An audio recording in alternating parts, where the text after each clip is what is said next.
Olá pessoal, tudo bem? Eu estou de volta aqui mais uma vez com um estudo bem legal e bem bacana para vocês e mostrar através dele que a Bíblia não é um livro chato e cansativo como muitas pessoas pensam. Muito pelo contrário, ele é um livro muito legal, muito interessante e muito misterioso e nos ensina muito com certeza, contanto é claro que nós saibamos como lê-lo corretamente. E hoje eu vou falar de um assunto muito misterioso e muito bacana na Bíblia. Nós vamos aprender sobre quem eram os Néfilins, ou os gigantes registrados na Bíblia Sagrada. Agora, quem eram esses gigantes? Eram gigantes mesmo? Vamos aprender isso hoje. Mas antes de falarmos sobre o que a Bíblia diz, vamos a algumas curiosidades históricas.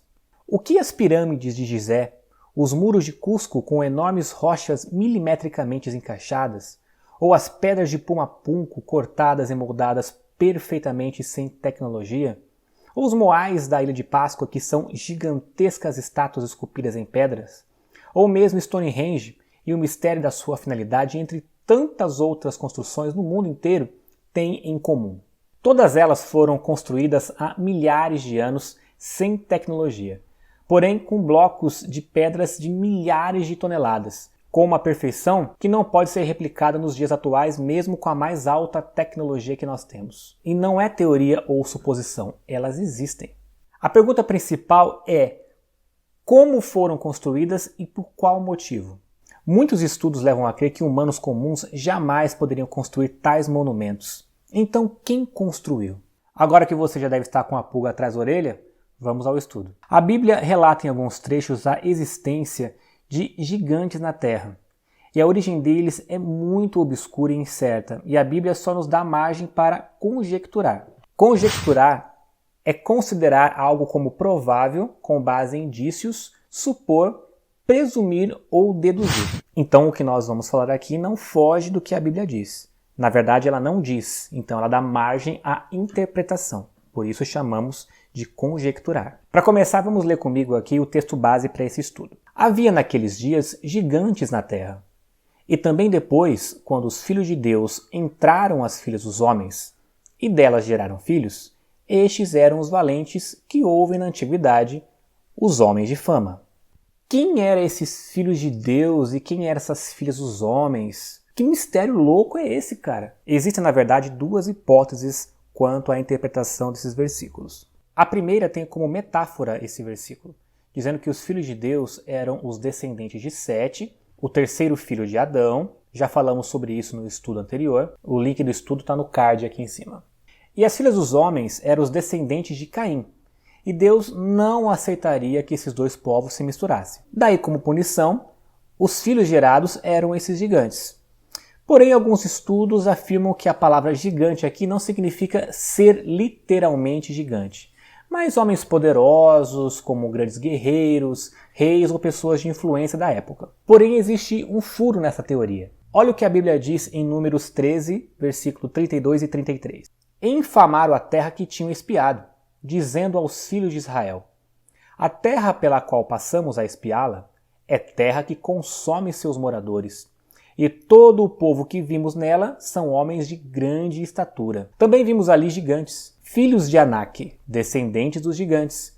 E éramos aos nossos olhos como gafanhotos, e assim como também éramos aos seus olhos. Pelo que parece aqui, esses gigantes eram gigantes literalmente, não apenas simbolicamente, correto? A Bíblia fala mais algumas vezes sobre gigantes. Gigantes mesmo. Um grande exemplo era de Golias. Você já ouviu falar dele, né? Então saiu do arraial dos filisteus um homem guerreiro, cujo nome era Golias de Gate, que tinha de altura 6 côvados e 1 palmo. Trazia na cabeça um capacete de bronze e vestia uma couraça de escamas. E era o peso da couraça de 5.000 ciclos de bronze. E trazia grevas de bronze por cima de seus pés, e um escudo de bronze entre os seus ombros. E a haste da sua lança era como o eixo do tecelão, e a ponta da sua lança de 600 ciclos de ferro. E diante dele ia o escudeiro. Um côvado é uma medida que vai do cotovelo até a ponta do dedo médio, que equivale a 45 centímetros.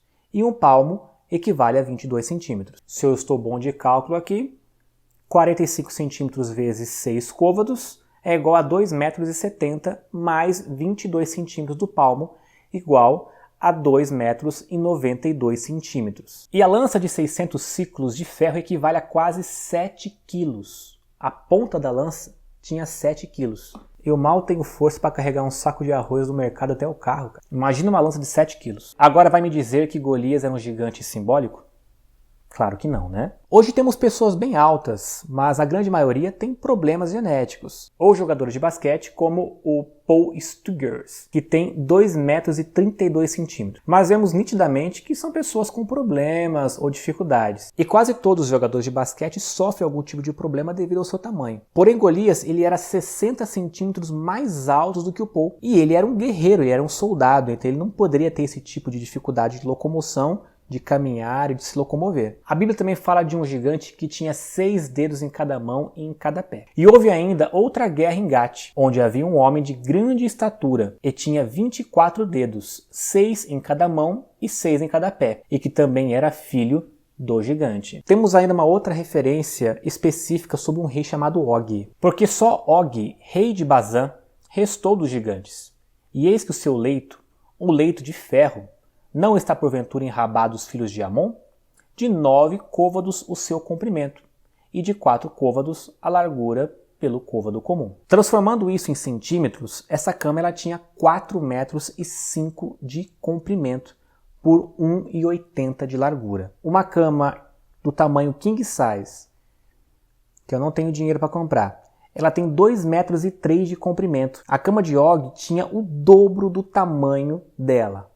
Cê é louco, cara. Existem ainda outras referências de gigantes na Bíblia, mas eu vou ficar apenas nessas aqui, ok? Agora uma dúvida que não quer calar. Como esses gigantes surgiram? De onde eles apareceram? Agora nós vamos para a segunda hipótese. A segunda hipótese é que os filhos de Deus eram, na verdade, anjos caídos ou demônios que tiveram relações sexuais com as mulheres humanas, e disso gerou essa prole de gigantes. O livro apócrifo de Enoque conta a história de um anjo chamado Samiasa, que lidera outros 200 anjos e tomam para si mulheres dos homens e coabitam com elas. Claro que isso é apenas uma suposição, pois a Bíblia não menciona esse fato em nenhum lugar. E o livro de Enoque foi excluído do cânon bíblico, ou seja, é considerado um livro sem a inspiração do Espírito Santo. Porém, entretanto, todavia, só que, se pá, a Bíblia ela traz 2 referências a anjos caídos que estão presos. Veja só. E aos anjos que não conservaram suas posições de autoridade, mas abandonaram sua própria morada, ele os tem guardado em trevas, presos com corrente eternas para o juízo do grande dia. Anjos de luz não ficam presos, então é óbvio que essa passagem fala de demônios. Existe ainda uma outra referência em Apocalipse a anjos que estão presos, mas que serão soltos no final dos tempos. O 6º anjo tocou a sua trombeta, e ouvi uma voz que vinha das pontas do altar de ouro que está diante de Deus. E disse ao 6º anjo que tinha a trombeta: solte os 4 anjos que estão amarrados junto ao grande rio Eufrates. Os 4 anjos que estavam preparados para aquela hora, dia, mês e ano, foram soltos para matar 1/3 da humanidade. O número dos cavaleiros que compunham o exército era de 200 milhões, e eu ouvi o seu número. Por que demônios estariam presos e amarrados? O que eles fizeram para estarem nessa condição? Que demônios são esses que nem o próprio Lúcifer consegue controlar? E para finalizar, lembra que eu disse aqui no início de alguns locais no mundo como as pirâmides de Gizé, os muros de Cusco, as pedras de Pumapunku, os moais da Ilha de Páscoa e Stonehenge? Se houvesse homens de 3, 4, 5 metros de altura, aí sim seria possível e plausível construir esses monumentos. E teríamos hoje uma explicação óbvia de como surgiu tais construções. Seria muito legal se isso fosse verdade, mas no fim tudo é apenas uma suposição. E não saberemos disso com certeza até o dia em que Jesus voltar para nos buscar e todos os segredos serão revelados. Mas nada há encoberto que não haja de ser descoberto, nem oculto que não haja de ser sabido. Portanto, nada julgueis antes do tempo, até que o Senhor venha, o qual também trará à luz as coisas ocultas das trevas, e manifestará os desígnios dos corações, e então cada um receberá de Deus o louvor. Um dia tudo será revelado, mas hoje só podemos viajar na maionese e imaginar o que poderia ser e o que poderia ter acontecido. Gigantes existiram. A Bíblia não deixa nenhuma sombra de dúvida sobre isso. o que aconteceu com eles ou como eles surgiram, somente no final dos tempos nós saberemos. Bom, pessoal, por hoje é só. Espero que vocês tenham gostado desse estudo e deixem seus comentários aqui embaixo sobre o que vocês pensam sobre isso. E não deixe aí de se inscrever no meu canal e dar o seu joinha. E caso você já seja inscrito, compartilhe o vídeo aí, né, cara? Não custa nada você fazer isso nas suas redes sociais. Beleza? Então, até a próxima, pessoal.